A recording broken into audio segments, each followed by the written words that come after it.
আজকে আমি তোমাদেরকে দেখাবো যে এই জগন্নাথের ফেসটা আমি কিভাবে করেছি এবং এখানে কি কালার ব্যবহার করেছি সেটাও আজকে তোমাদেরকে বলবো।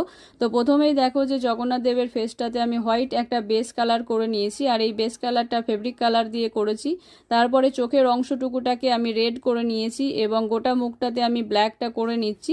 ব্ল্যাকটা করার সময় খুব সাবধানে করতে হচ্ছিল, যেহেতু রেড কালারটা আগেই করে নিয়েছিলাম যাতে লেগে না যায়, তো সেই জন্য আমি সরু তুলিটা এখানে ব্যবহার করেছিলাম। তারপরে পাগড়ির অংশটুকুটা করে নিচ্ছিলাম, আর এই অংশটা করার জন্য আমি ব্লু কালারটা ইউজ করেছি।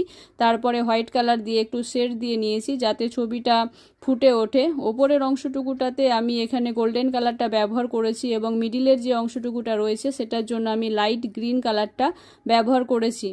এরপরে আমি সরু তুলির সাহায্যে তিলক এবং মুখের অংশটুকুটাকে রেড কালার করে নিলাম।